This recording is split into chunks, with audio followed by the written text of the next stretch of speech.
बिस्मिल्लाहिर्रहमानिर्रहीम। अस्सलाम वालेकुम student, welcome to my YouTube channel MD get test. इस वीडियो में हम लोग पास पेपर के एमकेट के क्वेश्चंस को डिस्कस करेंगे 2009 के।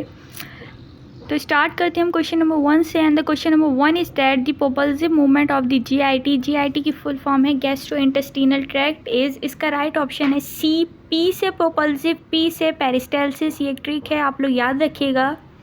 Option A and B anus and esophagus body के एक ऑर्गन का नाम है। And the next question, the Calvin cycle consist of dash main reactions, इसका राइट ऑप्शन है डी। 13 मेन रिएक्शन होते हैं और इन 13 मेन रिएक्शन में जो एंजाइम यूज़ होते हैं उनकी क्वांटिटी 11 होती है, यानी कि टोटल 11 एंजाइम यूज़ होते हैं और केल्विन साइकिल को डार्क रिएक्शन भी कहा जाता है।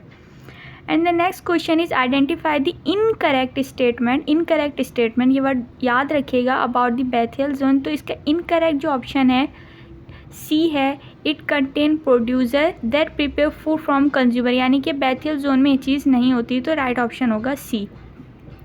And the question number 4 is that deamination in the liver produces ammonia, इसका राइट ऑप्शन है अमोनिया, यानी कि डीअमाइनेशन रिमूवल ऑफ अमोनिया होता है, जिससे अमोनिया ग्रुप रिमूव होता है और वो यूरिया साइकिल में एंटर होता है।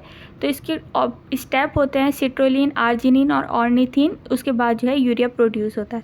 The causes of cyanosis include, इसका राइट ऑप्शन है सी, वेंट्रिकुलर सेप्टम डिफेक्ट, यानी साइनोसिस जो होता है bluish discoloration of the skin होता है। वेंट्रिकुलर सेप्टम डिफेक्ट यानी कि डीऑक्सीजनेटेड और ऑक्सीजनेटेड ब्लड जो होता है मिक्स हो जाता है, यानी कि वेंट्रिकल के दरमियान जो सेप्टम होता है वो ब्रेक हो जाता है राइट और लेफ्ट का, जिसकी वजह से डीऑक्सीजनेटेड और ऑक्सीजनेटेड ब्लड मिक्स हो जाता है और डीऑक्सीजनेटेड ब्लड की क्वांटिटी ज़्यादा हो जाती है, जिसकी वजह से साइनोसिस हो जाता है। इसके दो मज़ीद डिफेक्ट होते हैं, एक होता है आर्टीरियल सेप्टम डिफेक्ट और एक और होता है परसिस्टेंट डक्टस आर्टियोसिस, जिसकी एक शॉर्ट वीडियो कल ही अपलोड कर दूँगी, आप लोग देख लीजिएगा। अब नेक्स्ट क्वेश्चन है, the prolactin hormone responsible for activation of mammary gland to start producing milk is a hormone of pituitary gland, इसका राइट ऑप्शन है ए, पिट्यूटरी ग्लैंड। पेनक्रियास में से दो हार्मोन रिलीज होते हैं, एक ग्लूकागॉन और दूसरा इंसुलिन। सी है थायराइड ग्लैंड। थायराइड ग्लैंड में से 3 हार्मोन रिलीज होते हैं, T3, T4 and calcitonin. Thymus gland से एक हार्मोन रिलीज होता है जिसको थाइमोसिन कहते हैं, जिसका अफेक्ट जो होता है इम्यून सिस्टम में होता है और T4 टी सेल को जो है T4 ने टी सेल को जो है मैच्योर करवाता है। एड्रिनल ग्लैंड सुप्रारीनल ग्लैंड होता है, किडनी के ऊपर होता है, इसके भी 3 हार्मोन होते हैं, एंड्रोजन, एल्डोस्टेरोन और cortisol. Question number 7 is that which of the following most likely to occur in an ecosystem, यानी कि वो कौन सा स्टेटमेंट है जो इकोसिस्टम पे बिल्कुल फिट बैठेगा। तो ऑप्शन ए है, as the number of prey decreases the number of predator increase. Prey कहते हैं शिकार को, प्रीडेटर कहते हैं शिकारी को, यानी कि जब शिकार कम होगा तो शिकारी बढ़ने लगेंगे, ऐसा नहीं होता, ये ऑप्शन गलत है। यानी कि जब शिकार कम होगा तो शिकारी भी कम होंगे, खाने की चीज़ कम होगी तो खाने वाले भी कम होंगे, क्योंकि उसमें से कुछ जो है भूख से मरने लगेंगे।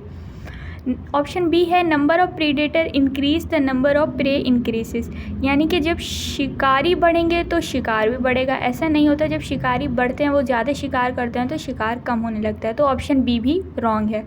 ऑप्शन सी है कि जब शिकार कम होता है तो शिकारी भी कम होते हैं, ये सही है, क्योंकि शिकार कम होगा तो शिकारी भी कम होंगे, यानी कि खाने की चीज़ अगर कम होगी तो खाने वाले भी कम होंगे, शिकार कम होगा तो शिकारी भी कम होंगे। Option C is the right answer. Question number 8 is that which of the following bones are present in the palm of the hand, इसका राइट ऑप्शन है बी, मेटाकार्पल। अगर हम हैंड से उंगलियों की तरफ जाते हैं तो सबसे पहले बोन आती हैं कार्पल, जो कि रिस्ट में होती हैं, metacarpal palm of the hand में होती हैं और फेरेंजिस उंगलियों में। अब जो टार्सल है ये जो है टखने में आती है, यानी कि एंकल में पैर के आ जाती है, और रेडियस जो है फोर आर्म में आती है, जो कि पाल्म के ऊपर आती है। रेडियस और अल्ना जो बोन आपस में ट्विस्टेड होती हैं। Question 9 is which biome contain maples, oak and bear, ये एनटीएस के पेपर में बेयर लिखा हुआ है लेकिन ये बेयर नहीं है, ये बीच है, ये भी एक तरह का। तो हम देख लेते हैं कि बायोम क्या चीज़ होती है। बायोम ज़मीन का एक ऐसा बड़ा सा टुकड़ा होता है जिसको इजीली हम रिकॉग्नाइज कर सकते हैं। जहाँ पे दरख्त ज़्यादा होते हैं उसे फॉरेस्ट कहा जाता है, जहाँ ठंड ज़्यादा होती है उसे टुंड्रा कहा जाता है, जहाँ दरख्त कम होते हैं उसे ग्रासलैंड कहा जाता है। और सवाल में पूछा गया है कि वो कौन सा ज़मीन का टुकड़ा है जहाँ पे 3 दरख्त पाए जाते हैं। तो उसका राइट ऑप्शन है deciduous forest. Question number 10 is the major sign and symptom of microcephaly. इस माइक्रो का मतलब होता है स्मॉल, स्फेली स्कल को कहते हैं। तो इसका राइट ऑप्शन है D, small skull in the proportion to the normal body size. अच्छा, यहाँ हम 10 क्वेश्चन को वाइंड अप करते हैं। बाकी के जो 10 क्वेश्चन होंगे वो नेक्स्ट वीडियो में, और बाकी के जो 10 होंगे वो नेक्स्ट वीडियो में।